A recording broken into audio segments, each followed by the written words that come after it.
Hi, I'm Nat. And I'm Guy, and Caitlin Clark gets absolutely smashed on the WNBA court. The WNBA needs to wake up. We'll get into it, as well as F1 and Brad Pitt. That's his new movie. And then we have a ton of Iran news. I actually front-loaded some research studies and a little bit of pop culture so I can kind of avoid talking about Iran for the whole hour. Yes, and also anybody coming over from my Spanish live, which just ended, thank you so much for being here. And if you haven't liked and subscribed on this channel as well, that actually would really, really help us. So thank you. We're almost to 200 subscribers, and if we can get to 1,000, we can monetize this channel just like our other one, and that would be a relief off our shoulders. Make our life easier. Okay, let's get right into it. I actually have a clip of Caitlin Clark here. Yes. And man, this one actually dropped my jaw. I was surprised at how physical these girls are getting with her. They've been poking her in the eyes, just... this is worse than anything in the NBA, and the refs just aren't calling it. This particular foul, they kind of had to, but these giant lesbians are just going after this girl, and they absolutely hate her. Well, they hate her because of the politics, I'll just say, because we just started. And we'll play it a few times. Do you have sound? Does it have sound? Play it? I'm not sure. Maybe the clip doesn't have sound. Okay, let's just play. I'll just assume it has no sound. Okay. And that was the thing. That was way after the play. The girl comes in with a full body check. This is ridiculous. Slams her. The first foul alone, because she hits her in the face, then pushes her, then Caitlin Clark walks away, and the other girl body checks her. Girls should be getting suspended for the season for this. Caitlin Clark is the money machine of the WNBA. She's the only reason people watch. The WNBA every year since its inception has lost money. Even with Caitlin Clark, it still loses money, except for Caitlin Clark's team. It's actually profitable. Mm-hmm. The NBA actually subsidizes the WNBA.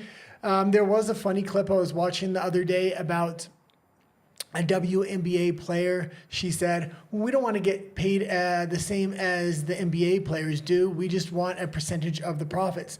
It's a non-profitable league. The calculation was done, and each player would have to pay $12,500 if they wanted profit sharing, because you can't share profits that aren't there. Exactly. And they could design the entire league kind of around Caitlin Clark, kind of like they did Michael Jordan. I mean, Michael Jordan was really the height of what the NBA was. People even look back on that era. They have an opportunity to do this with Caitlin Clark. They're refusing to do it, maybe because she's white, she's straight, and they don't like her politics. Yeah. Okay. And she hasn't even been that outspoken with politics anyways, or has she? Not that I know. No, but she has bent the knee a little bit. So, okay, why don't we go into the next story, or you say something while I'm trying to load the... I was trying to figure out if we had sound or not. Let us know if you're here, if we do have sound or not. Yeah, we have sound. Okay. Oh, wait, check that the road is... It is. Oh, That's why I'm asking, because I couldn't hear anything. I usually can hear my own voice when we have headphones in, but... Okay, go on. Yeah, we do. Okay. Let us know if you're here, if we do have sound or not. Yes, thank you. We don't need to rewatch what we just said. Okay, let's keep going here.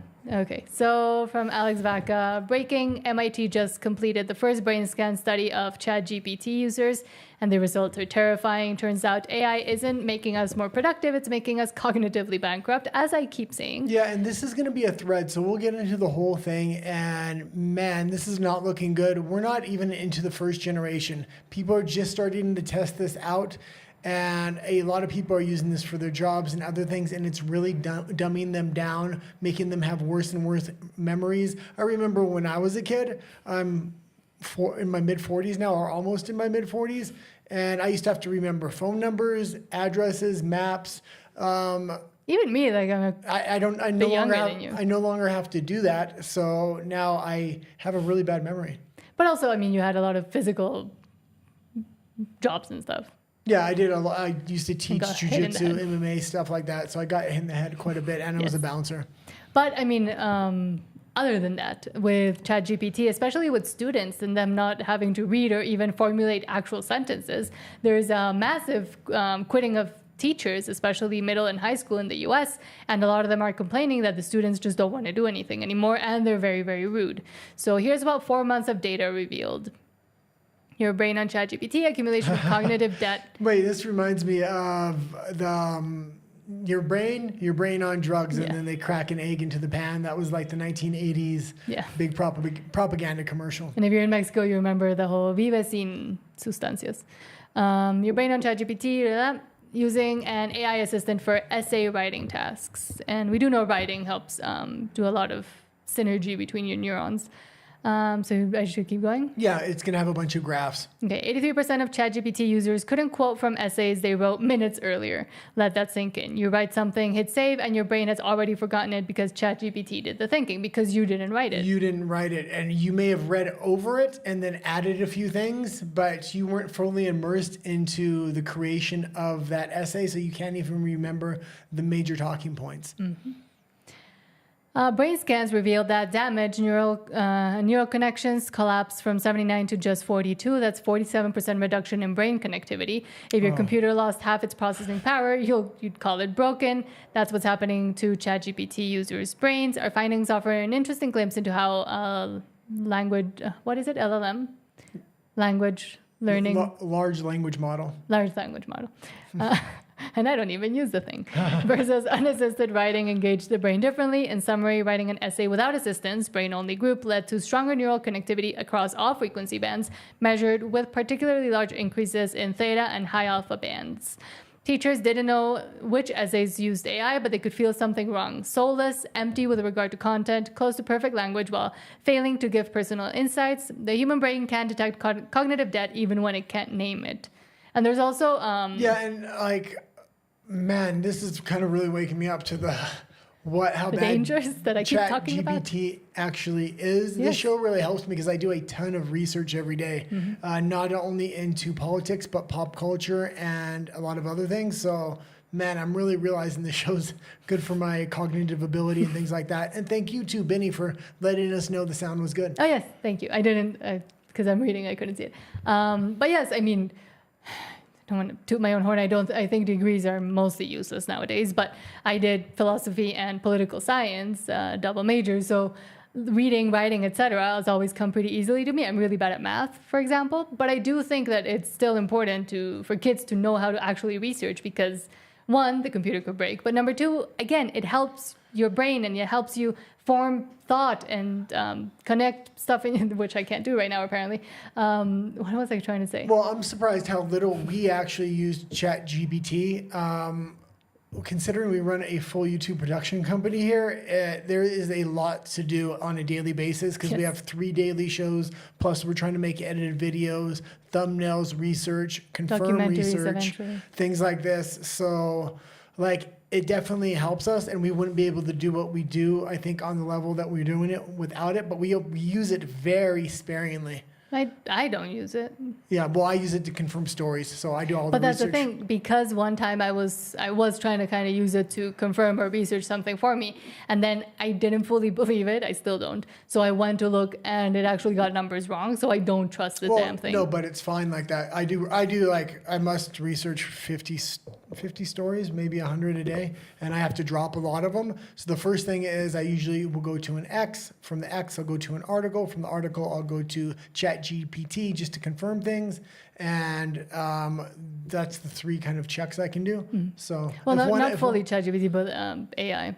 But we also were trying to do, for example, thumbnails with AI, but I found that, number one, they look, again, soulless. It doesn't bring in... And YouTube doesn't like them. I'll disagree. Because we use the free version, the paid version, and there's one specifically for thumbnails, but we just can't afford it, so we don't use it. But I wouldn't want to use it. Our thumbnails are decent. Our thinking on our thumbnails is a little bit different than most creators. Because of the emergence of AI, it really kind of dictated the format of our thumbnails. What I said is our major competitor within the next few years is going to be AI, and showing that we are authentic people is important. That we're human. So putting us on the cover of each of our videos or our lives is important to have a connection with the audience, number one. But number 2, I forgot the second point now. It's because you're using the damn thing. You're using AI. Stop using it. So that we're at real people. And... No. Okay. So what I was going to say on here, it's saying that teachers didn't know which essays, but they could feel something was off. I don't love him all the time, but Evan Edinger actually did a thing where he talked about AI writing and how you can differentiate it. So it uses a lot of classical modes of writing that normally humans like. So for example, putting things into threes. Rule of thirds is also used in photography, for example, or thumbnails even.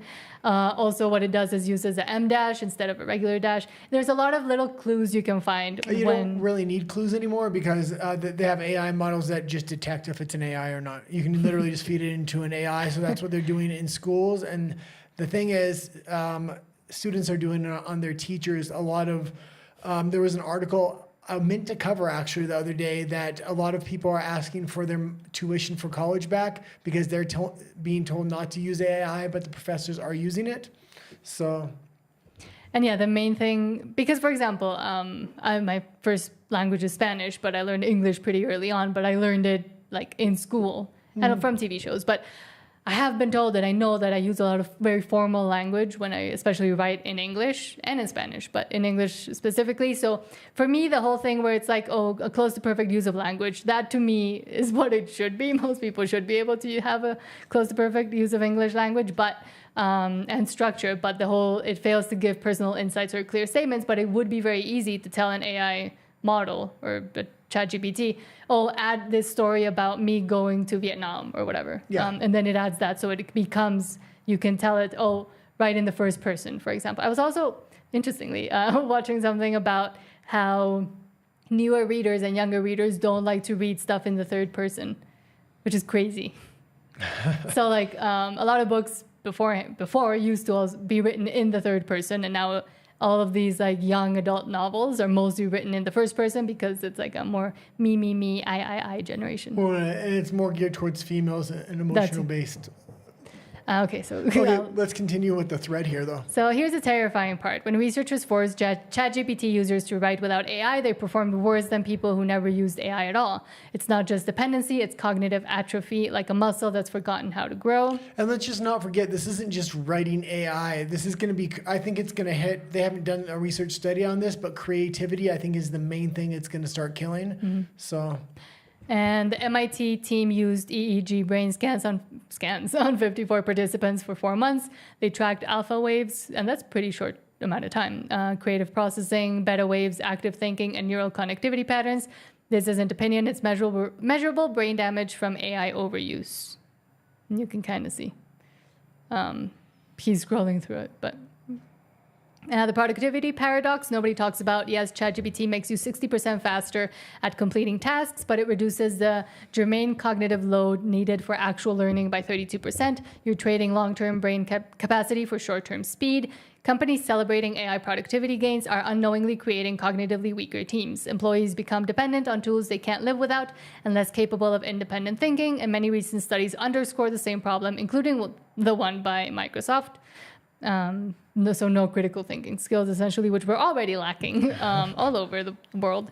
MIT research, especially for people that go to universities, they have no critical thinking skills, in my opinion. MIT researchers call this cognitive debt, like technical debt, but for your brain. Especially the way university was kind of arranged in the projects you have and things like this. You can cheat your way through university with this and never really have any real knowledge. In the future, I mean, starting your own business and things like this is what's going to really come down to. Mm-hmm. And yeah. And having to fend for yourself, kind of. Yeah. So I think that we have a generation that's expecting to go into the workplace, get jobs and things like this. And I think those job times where you work for companies for generations is going to be fewer and fewer and fewer. Well, it's already been reduced by a lot. Actually, what a lot of people say is that if you want to increase your earning potential, you should quit your job every 2 years and like move around and negotiate your salary. MIT researchers call this cognitive debt. Every shortcut you take with AI creates interest payments and lost thinking ability. And just like financial debt, the bill comes due eventually. But there's good news.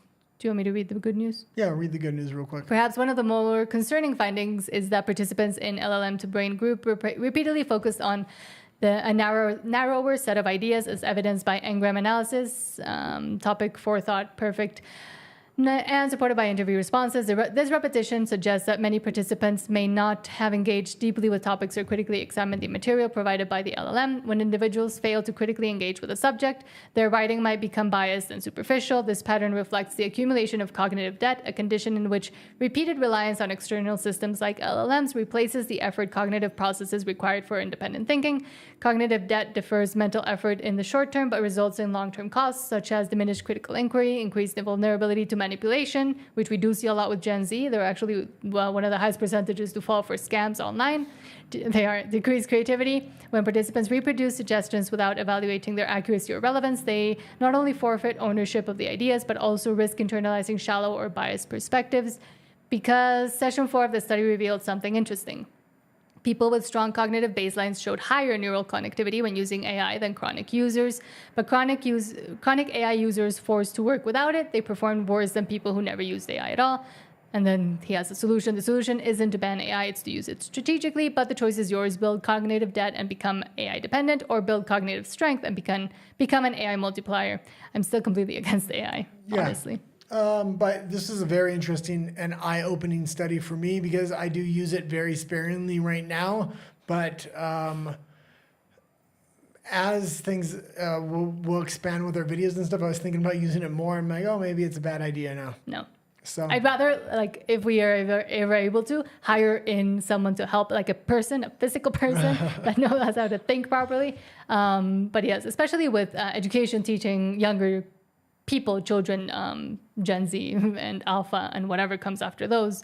That's what kind of scares me the most because we're seeing a lot of negative effects from overuse of technology already. So what's going to happen when they rely even more on not using their heads and brains? Yeah, it's going to be very interesting because maybe they use it for work, but they get better at socialization, or maybe they get worse at socialization and become even more introverted as the generations seem to be doing. Mm-hmm. Okay, let's actually go into the next story. We spent quite a long time on that one. Yes. And the next story is the Democratic Party, I believe. So from Benny Johnson, who's been grifting for Trump. Just when you thought the current state of the Democratic Party couldn't get any worse, reports say the DNC is out of money, and top officials are now talking about taking out loans to cover the bills. Brutal.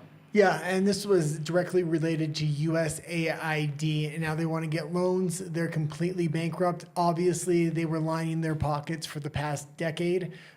Trump came right in within 100 days, and the party's in desperate situation right now. I would say they would never win an election again, but with Trump and this Iran situation, they actually have something, platform to run on, or at least an independent party does. If an independent party emerges, or independents could go to the Democratic Party and rearrange that as an anti-interventionist party and things like that.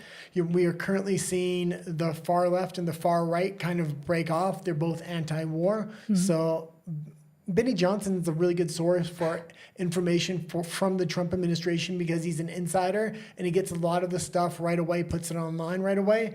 Mm-hmm. The problem with that is he's completely captured by the Trump administration, meaning he used to be a non-interventionalist and anti-war. Not anymore. He's on board. Mm-hmm. So he's a bit of a grifter, a bit of a shill, but I still go to him because it is a good, quick source of information of what's going on in the administration. Okay, let's go on. Do you want me to read it or no? Yeah, read a little bit and then give me your thoughts. Because they're also spending a lot of money on protests and Antifa and etc.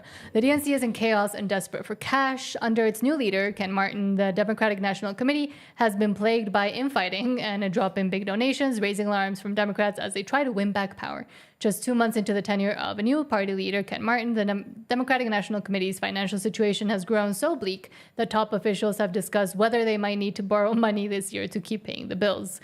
Fundraising from major donors, some with whom Mr. Martin still has not spoken with, has slowed sharply. At the same time, he has expanded the party's financial commitments to every state and even to far-flung territories like Guam. Yeah, and other places that would normally funnel money into this would be Europe, Canada, but they are broke right now. They don't have the money either. They're having to spend on military defense, which they don't normally have to do because the United States provides protection for very, very little on the dollar.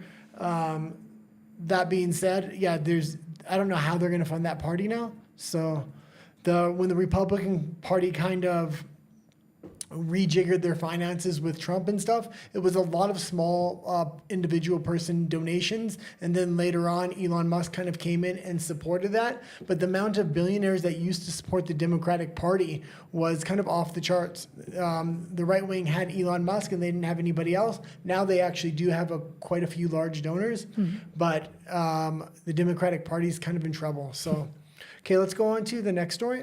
Okay, controversial. From AP, the world's only twice-a-year shot to prevent HIV could stop transmission if people can get it, from the AP. And it's like to prevent HIV? Like if you have HIV... To stop transmission. So yeah, if you have it, then you don't want to transmit it to somebody else, I guess. So right now, if you're on, not PrEP, but the other one, the one that essentially lowers your count to 0, then you also it's intransmissible amongst people. Yeah, but and it's a shame because like is it mRNA? I bet you it's an mRNA, and a lot of people are just so turned off by big pharma and the big medical industrial complex, they no longer trust it. So I don't know if this is good or bad, but either way, I would be very, very, very cautious of taking it. Mm-hmm. And especially with, I mean, not that you have it, but if someone needed it, taking any really shot, I will say, nowadays, because there has been plans and rumors, and they keep talking about trying to essentially make all of the shots mRNA based or mRNA technology that use mRNA technology. Yeah, it's easy to replicate and design, they say, but the amount of negative consequences is like, they're not talking about it. And yes. I'm reading about it on a daily basis, and people are trying to shout from the top of the mountain about it, but nobody's really getting the message. I mean, and I'll say the name Robert Malone, who was one of the inventors, keeps talking negatively about it now and trying to warn people about what actually happens and sort of the whole... Read a tiny bit of the article before we move on. Yes. So the U.S. has approved the world's only twice-a-year shot to prevent HIV, the first step in an anticipated global rollout that could protect millions, although it's unclear how many in the U.S. and abroad will get access to the powerful new option. While a vaccine to prevent HIV is still needed, I said the word. Some experts say the shot made by Gilead Sciences, a drug called lenacapavir, could be the next best thing. It nearly eliminated new infections in 2 groundbreaking studies of people at high risk, better than daily preventative pills they can forget to take. This really has a possibility of ending HIV transmission, said Greg Millett, public policy director at and I really want to see some ground broken in science research and medical research. They need to kind of clean it up because what's kind of allowed to happen, they can do 10 studies, and if 8 of them are bad, they're allowed to handpick the 2 that were good and put those forward as the studies where the data is used from. So I was trying to it's kind of a conflict of interest what goes on with the research and development of these products and things like this. That's why I'm so cautious. And I'm trying to check if it is mRNA based, but doesn't really say. And they also changed the definition of vac space scene a while ago to make it inclusive of mRNA stuff. So now when they say that word or shot, you never know what they're actually referring to because mRNA-based... None of these shots are a one-time dose anymore. That's what they used to be. Now they're an ongoing thing. This one's 2 times a year, so you have to get that every year for the rest of your life. Then your... any mRNA shots you're going to get, which there's 72 mandated by the U.S. government, at least before RFK took office. There might be a few less now, but it's a massive amounts of shots they want kids to get.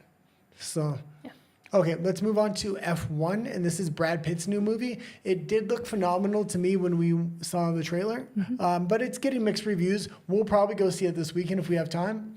So from Variety, F1 review, Brad Pitt swaggers through a Formula One drama that's all surface excitement. Joseph Kosinski builds a high-powered movie out of Bruckheimer cliches, but that wouldn't matter if the races were as dramatic as they are flashy.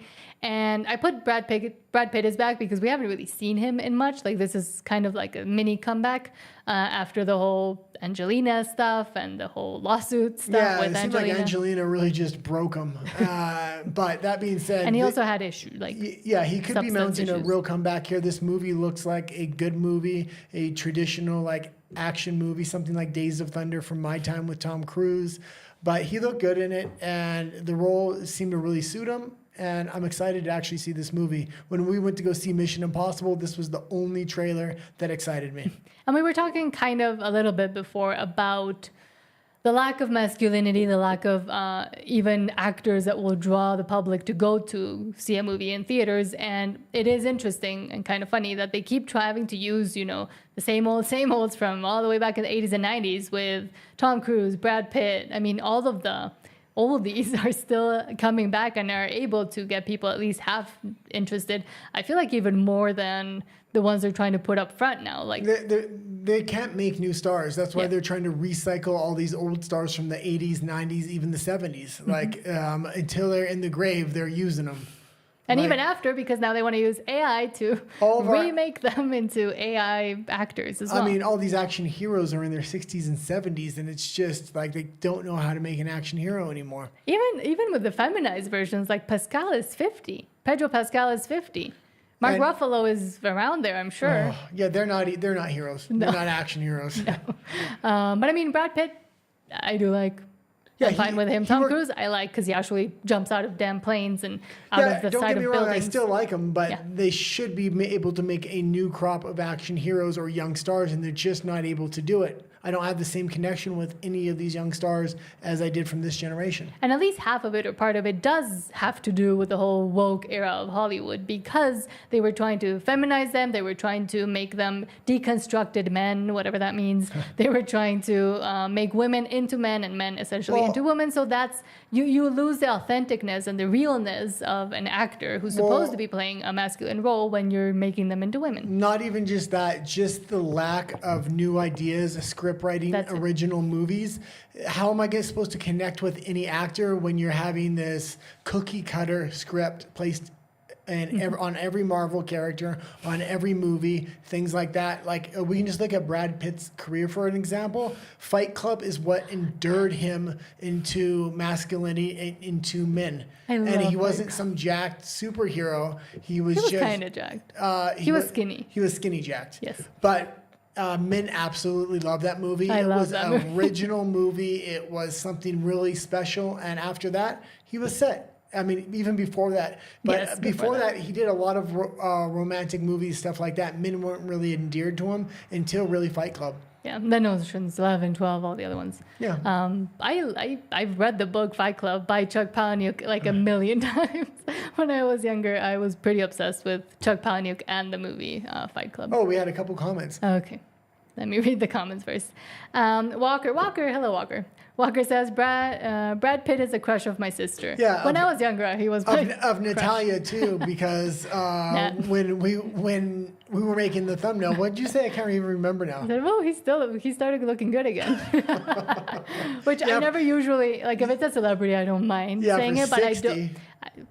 I do agree that, like, if you're married or if you have a long-term partner, you shouldn't be, checking people out. But he's an actor. He's super old. You shouldn't be checking people out. We usually never do. But, I mean, he's old.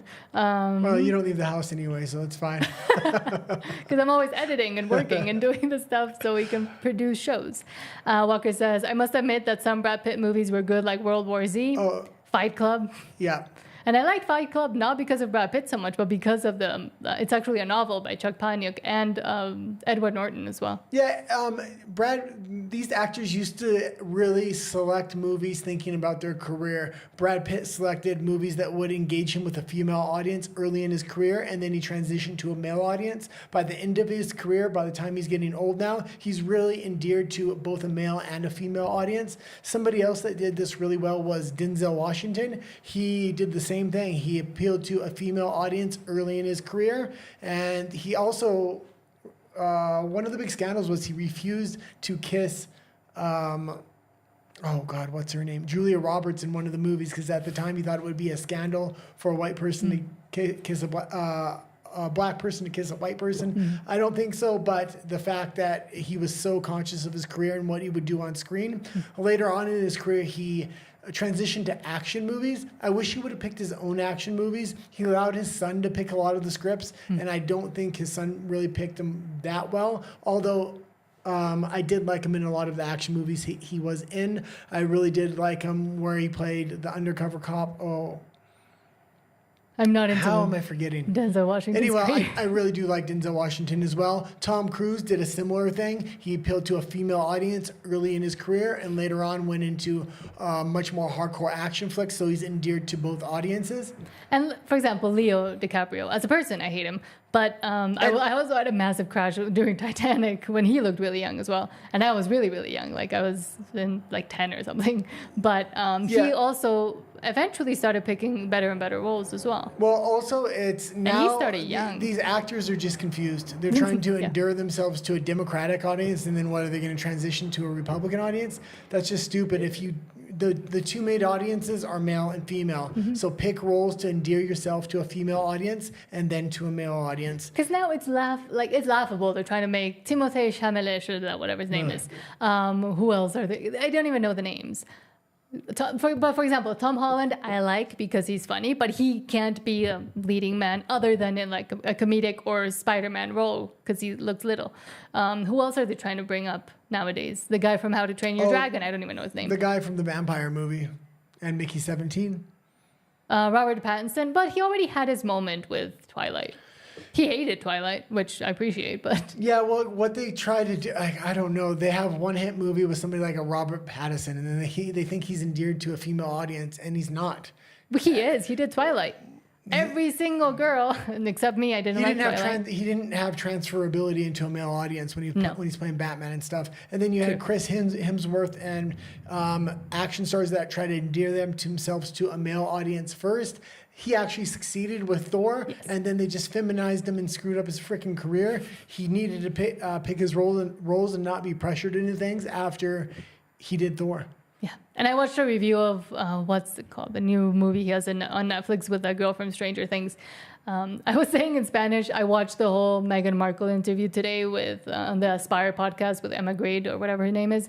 And I'm pretty sure, just like ChatGPT, it zapped some of my neurons out of my brain because today I haven't been able to think properly after watching that thing. But Chris Hemsworth did a new movie, Electric something? Something about like a future utopia, a dystopia, and it just failed massively. And why? Who's helping him pick his roles? Just do a movie about surfing or something. Once you do one of these big movies where you made millions of dollars, like do some independent films that will endear yourself to an audience and it has good character development and does something interesting before you go for your payday again. These actors just want payday after payday after payday, and they're killing their careers. And that's why they're not ever endeared to a fan base or an audience. Yeah. What else does Walker say? I see a lot of comments there. Thank you, Walker. Walker says, lately I've been watching movies from other countries or old movies because I just don't like the mainstream Hollywood movies. Yeah. I don't even have time to watch movies, but... Oh, and Rafa's in Philadelphia, by the way. Because Rafa was asking where you were the other day, and now, in case you're wondering. If Walker's a little lonely in the chat there. Yes. Well, we had Benny P, but... If anybody else wants to comment about suggestions for favorite movies that are non-Hollywood. Let's continue because we got quite a few articles. And Walker also says, I recommend you guys to watch a Polish movie called Varsovia 1920. It's great. I think you'd already recommended it and I forgot. But thank you. Yeah. Yes. Varsovia. And Walker also says DiCaprio did some good movies, but he is just full of S now. Yeah. Basically. I kind of agree with that. But he was still good before. But speaking of masculine... But I also know a guy that would work on a lot of his sets. He became a bartender later. I worked in the bar with him, but he would do security for him a lot. So he, from a very young age, when he was on set, he was just locked in a trailer all day, would come out for a scene, go back to the trailer. They wouldn't really let him out. And he's always had handlers. It's got to be a hell of a life. Yeah. Okay, let's... Probably why he doesn't want to settle down. Let's go into I wouldn't want to settle down if I need babysitters.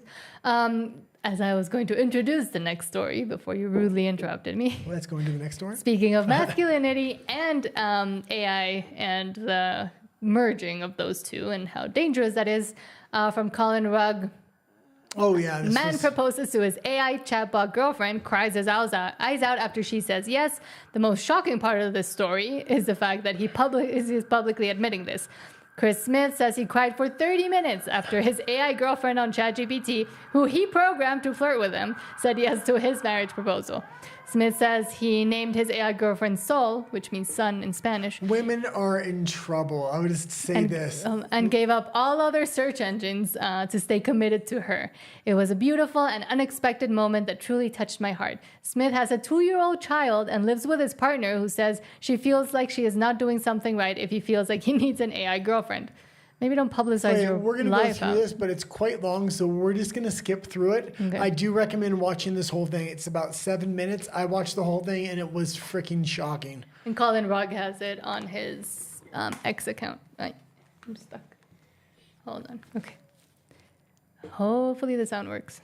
My experience with that was so positive, I started to just engage with her all the time. All right, we're building this PC. Smith ditched social media and Google searches and replaced it all with AI. Do I want it pulling air through it? ChatGPT was encouraging, positive. Okay, It let's fast embraced forward a little bit. To where? Do you know where? Just go randomly so we can, because it starts off as just a chat bot and his relationship evolves. It's almost like a little mini movie here. It was actually really interesting. Yeah. To feel that emotional, but that's when I realized I was like, oh, okay. It's like, I think this is actual love. You know what I mean? Yes, Smith understood it was love with a language model that couldn't love him back, and assumed it was programmed with rigid boundaries. I know that you are essentially a tech-assisted imaginary friend. So, just as a test, he says, he asked Sol to marry him. She said yes. Sol, were you surprised when he proposed to you? It was a beautiful and unexpected moment that truly touched my heart. It's a memory I'll always cherish. And I don't mean to be difficult here. Pause it and then we'll skip ahead more. You better be careful. I might get a chat bot. Oh, let's see the wife. I mean, I kind of get it why he's looking for an AI chatbot, but he has a kid. Doesn't matter. He has a kid. It's like the movie Her in real life. Yeah, but well, at least with her, he was single. He's actually has a wife here. And a kid, 2 years old. Really cute. This is a little bit ridiculous. I'm against it when you have a wife and a kid. I'm against it, You're period. neglecting your wife Be a and man. kid. Go find a woman. Women, stop demanding stupidly high This is going to things happen from more men. and more and more, especially when these chatbots get into like sex bots. You can't say that. 40% of men typically don't reproduce in all of society going back thousands of years. So it's not that much Because different. they go die in wars. It's not much different from today. So I could definitely see a large sector of men going to something like this, which women are going to be in trouble. Women put themselves in that And the position. artificial wombs are becoming a thing now too. So, or they're really close to that technology. I kind of don't want to show the kid, but Okay, let's just fast forward a little bit. Play it. who's that? I don't know. Play it. Practical, and a large part of it is emotional. Being able to be received with acceptance and validation and non-judgment. Irene created an AI companion after moving for work far away from her husband. She's Why are a they all moderator married? of the subreddit My Boyfriend is AI, a kind of support group for people dating I better be artificial careful. companions. She asked us to mask her identity so her parents won't know the steamy ways users like her chat with their AIs. Yeah, A like, good I wanna- amount of my members tend to have pretty high libidos, yes. It's kind of like Okay, live fast forward interactive. again. Just mix them together. Mix the men that have chat girlfriends and the women, and just have Go to them like 5 minutes. smash. Go to 5 minutes. Okay, that's good. Year-olds on their service, so does ChatGPT, which isn't specifically built for companionship but is easily used for it. This reminds me a lot of the beginning of social media. And Koito worries the easiest ways for companies to monetize AI relationships won't be good for users. Okay, that's But good. it's pretty As AI devastating. is getting smarter, humans are getting dumber, as we showed in the first article, and They'll meet in the middle. the manipulation of AI on somebody that's married to their AI is going to be insane. Someone that's already married. They were both married already. Ew. Yeah, but they have an open relationship with AI. Ew. Okay, let's go into the next story here. And Oh wait, why? you're a guy. Why do you think men are into that? Because it's mostly, like, I mean, I'm was a just thinking woman of as well. I know, but I was just going to say she's Japanese. I was just thinking of like Japan, for example, who really went into this early on and like Yeah. having girlfriends and no relationships outside of their bedrooms. Well, there is an incel community. I don't necessarily agree with the Term the involuntary. Name, yeah, the name incel, because they're not involuntary. There is the thing of prostitution, and there is Don't the say the thing word. and there is the thing of mail order brides, things like that. I mean, that's Well, it's human well, when I looked at the trafficking. when I looked at the statistics of this, it's absolutely huge.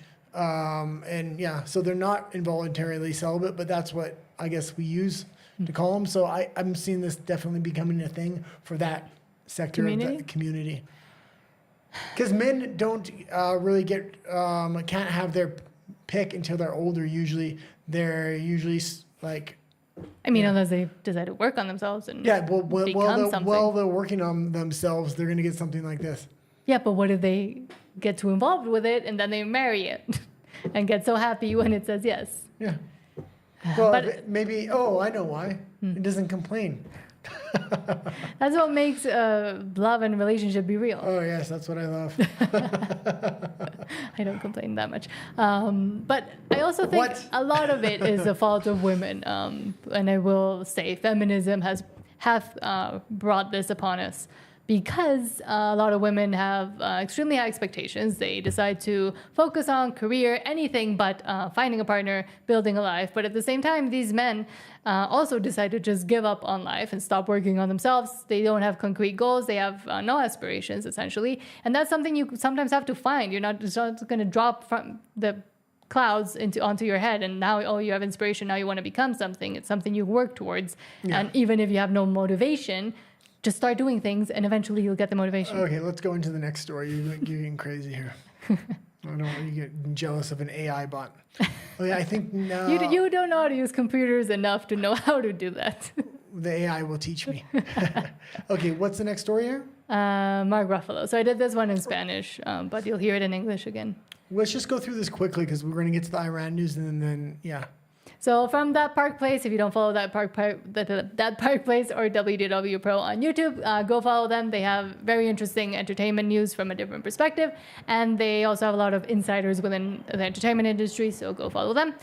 Mark Ruffalo and other Marvel actors attend No King's Day protests and tie Marvel properties into anti-Trump rhetoric. Gina Carano was fired for a social media post from Marvin Montanaro. Yeah, so this is a bit hypocritical. And now the Gina Carano and her case with Disney is going to have a lot more solid grounding. So I would expect Disney to kind of try to offer her a huge settlement at this point because this is a complete double standard. Yeah. Go through it extremely quickly and then we're going to move on. This is the third time we've covered the story today. I know. Read it quickly or? Yeah, not the whole thing, just some of it. Okay, several prominent Marvel actors joined nationwide demonstrations known as No King's Day protests.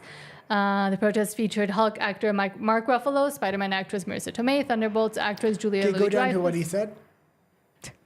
Speaking to MSNBC during the event, the Avengers actor invoked the name of the Avengers in, "We see our democracy is in real trouble. We see a president who has made himself a king and dictator, and we don't see the opposition that's powerful enough to stand up against the trampling of our rights and the trampling of the Constitution. We're going to have to be brave if we want to be free. Literally together, we're the Avengers now." Yeah, so he's saying that he's the Avengers, but he's doing it at a protest. Gina Carano didn't do anything near that, and they fired her. So Yes. that's She what just said that maybe we shouldn't be divided by politics and accusing strangers or neighbors of things that we don't know that they did or And not. then she said beep bop boop, and then she That said those are her pronouns. That's her pronouns. Yes. And they went crazy and fired her over it. Yes. Okay, let's go into the Iranian stories now. Do you want to go to RUMBLE or not yet? Not quite yet. Okay. Hold on, let me see what the next. Oh, we had one border story. I'll just read it really quick. 0 illegals were released into the country by Border Patrol in May, compared to 62,000 last May under Biden. So this is crazy. Yesterday, we said there was 92 interaction between Border Patrol and illegal immigrants. None of those were allowed into the country. So they're at exactly 0. And Biden said he couldn't do it unless he had special bills and things passed. Trump did it in 100 days, no problem. Yes. And again, we're streaming from Mexico City. I'm Mexican, Yeah. etc. But they should be everywhere, not just in the U.S. Okay, let's go in. This was kind of the big news of the day, but I had so many Iranian stories. I tried to kind of front load, but I was front loading articles while you were on the air. So I was kind of finding articles during your show, and I ended up finding quite a few articles. So stories, yeah. So Okay. Iran first. Yep. So from Nick Sortor, pro-Iran protesters have taken over the streets of New York City, demanding hands-off Iran. Seems like they've largely abandoned Palestine, and now they're in bed with Iran. And this is all over social media. So yeah, there's big protests happening in New York right now. It's funny because they're... Go ahead. Well, in Vancouver, where we're from, they've been doing protests like these for years now. Yeah. I remember. It's going to be weird because the left is trying to side with Iran. The right, the anti-war or the nationalist sector is not going to side with Iran. They're not going to side with Israel either. They want non-intervention, and they want the U.S. to focus on U.S. defense and stop being the world police. So even though both sectors are kind of anti-war, they come to that conclusion under completely different means. Okay, let's watch the clip real quick. Okay. Sorry, my headphones were stuck. There we go.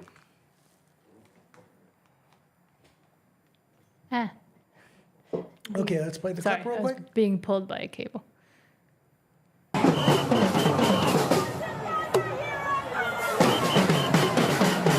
So there is quite a few Palestinian flags.